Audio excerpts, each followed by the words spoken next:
Hi guys, welcome to my YouTube channel. मैं हूं इरशाद से। देखिए, और मैं आपके लिए लेकर आया हूं कुछ तड़कता भड़कता, एक्चुअली में तड़कता भड़कता है। तो अभी अभी आपने जो छोटा सा क्लिप देखा और उसमें जो म्यूजिक सुनी, तो आपको तो पता ही है कि वो बिलोंग करती है द ग्रेट बाहुबली फिल्म से। बाहुबली पार्ट 1 और पार्ट 2 आए थे और उन्होंने बॉक्स ऑफिस पे तहलका मचा दिया था, पूरी इंडस्ट्री में तहलका मचा दिया था, क्योंकि जिस तरीके का जो डायरेक्शन था और वो फिल्म थी, माय गुडनेस। ऐसी फिल्म्स बाहुबली की पार्ट 1 एंड पार्ट 2 की जितने बार भी आप देखो, आप कभी बोरियत से आप नहीं गुजरोगे।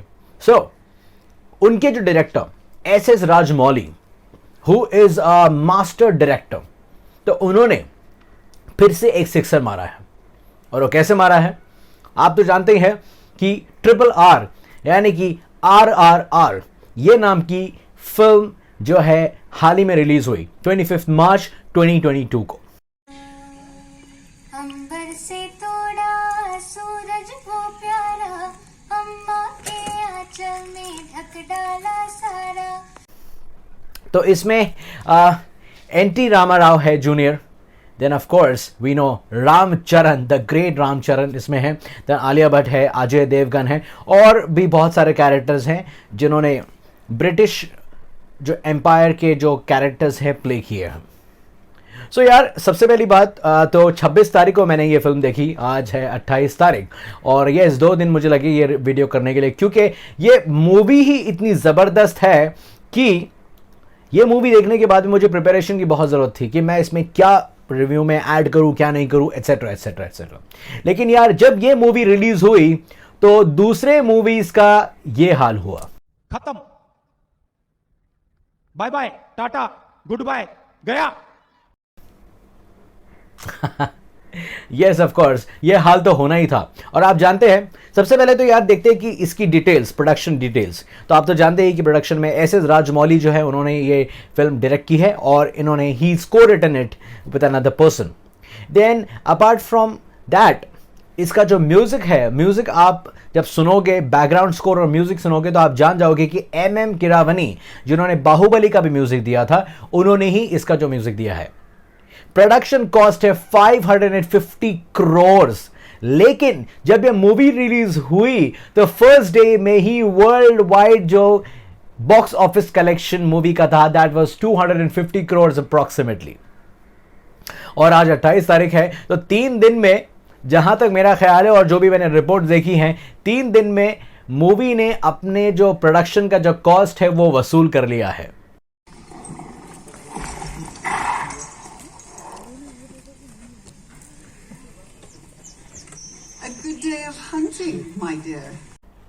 टोटल रन टाइम है 3 घंटे और 2 या 4 मिनट, मतलब कहीं कहीं जगह पे 2 मिनट बता रहा है, कहीं कहीं जगह पे 4 मिनट बता रहा है, लेकिन हाँ 3 घंटा 5 मिनट्स का अप्रॉक्सीमेट एक इसका रन टाइम है। लेकिन मैं आपको बता दूं कि ये मूवी देखने के टाइम पे मैं एज पे ही था। I was literally at the edge of my seat. शुरुआत से लेके अंत तक मूवी में सीन्स, धांसू सीन्स है, माय गॉड, धांसू सीन्स है। लेकिन एक बात समझ में नहीं आ रही कि आलिया भट्ट इस मूवी में कर क्या रही है। आलिया भट्ट के कैरेक्टर को जब मैंने देखा, मतलब एनालाइज किया कितना उनका रोल था, वो एनालाइज करने के बाद में मुझे बहुत ज्यादा हंसी आ रही है, और साथ में बहुत सारे लोग भी हंस रहे हैं। देखिए कौन कौन हंस रहा है।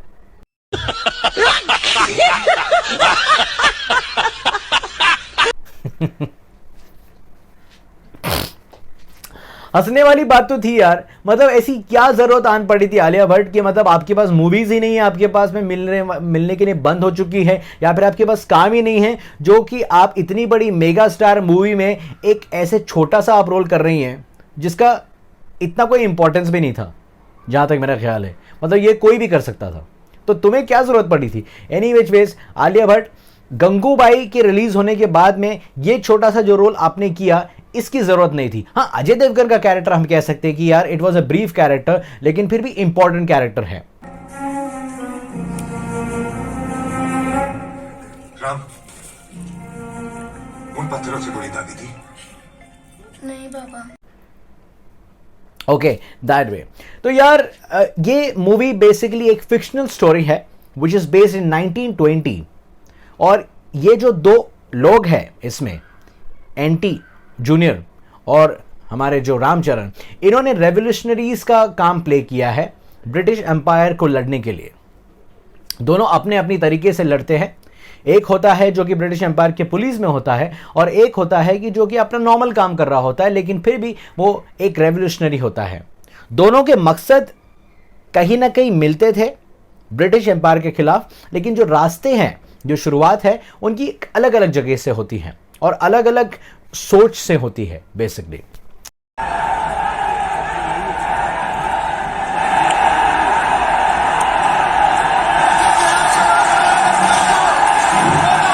लेकिन I want to tell you something, what all things you have to look for when you watch the movie.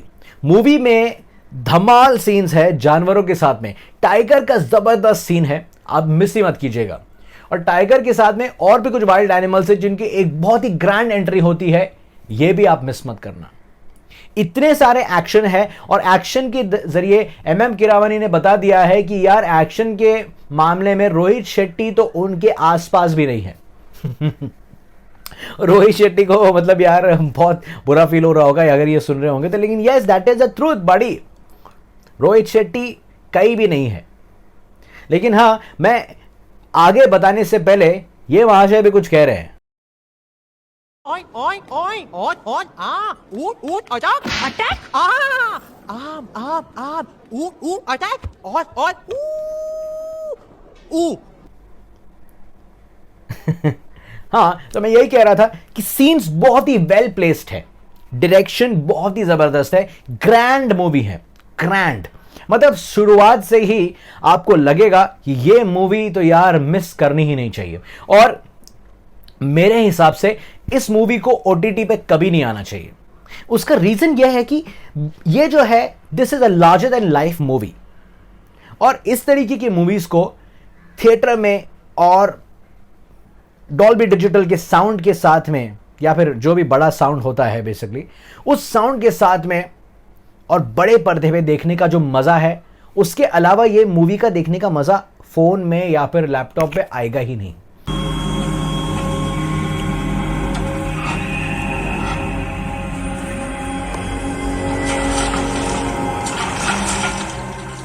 तो मेरे हिसाब से ओटीटी में रिलीज होनी ही नहीं चाहिए। देन अपार्ट फ्रॉम दैट, बहुत ही अच्छे अच्छे ग्राफ इसमें लेके गए हैं। मूवी जब शुरुआत होती है, फिर उसके बाद में जहां पे एंटर होती है, ब्रिटिश एम्पायर बताया गया है, फिर उसके बाद में एनटी रामा का जो पर्पस है वो पर्पस के लिए आता है, रामचरण और एनटी दोनों मिलते हैं। आगे बहुत ज़्यादा एक्साइटिंग चीज़ें होती है भाई मेरे, बहुत ज़्यादा एक्साइटिंग चीज़ें। तो मुझे तो ऐसा लग रहा है कि 3 दिन क्या, जब ये मूवी जितने दिन थिएटर में होगी, आई एम एक्सपेक्टिंग दैट, ये मुझे तो लगता है कि कहीं ना कहीं ये 1,500 या फिर 2,000 करोड़ भी का बिजनेस कर सकती हैं। क्योंकि अभी भी अगर आप देखेंगे तो अपडेट्स आ ही रहे हैं, रेगुलरली अपडेट्स आ रही है, जहां पे ये मूवी जो है अपना जादू है चला रही है, और जादू से कोई बच नहीं पा रहा है। Everyone is praising the movie, everyone is liking the movie. So दोस्तों, जो भी मेरा ये रिव्यू देख रहे हैं, ये रिव्यू देखने के तुरंत बाद आपके नजदीकी थिएटर में जो भी तुरंत आपको शो मिलेगा वो देख लीजिएगा।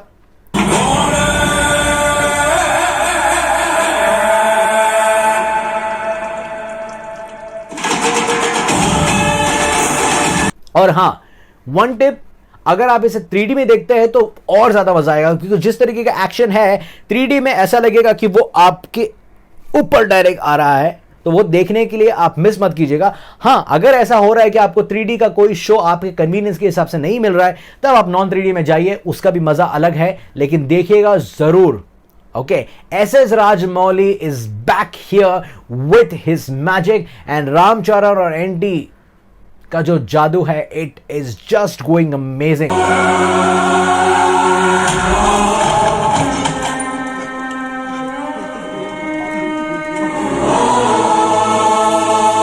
इस तरीके का एक्शन है, कहां से कभी कुछ आ जाता है, कहां से क्या हो जाता है, it is unexpected and very nicely done. I know ये थोड़ा सा ओवरबोर्ड है, लेकिन मुझे लगता है कि जहां पे एंटरटेनमेंट का डोज ज्यादा होता है, तो वहां पे कहीं पे चीजें ओवरबोर्ड हो जाती है, but it's okay. At the end जब आप टोटलिटी में अगर देखते हैं तो इस मूवी को सल्यूट है, बहुत ही जबरदस्त मूवी आई है बहुत दिनों के बाद में, और ऐसा लग रहा है कि प्री कोविड का जो टाइम है वो वापस आ रहा है, और मैं आशा करता हूं कि इसी तरीके से जो है गति पकड़े और कभी भी कोई भी रुकावट नहीं आए. Alright, so like, comment, subscribe and do shower your blessings. Bye bye.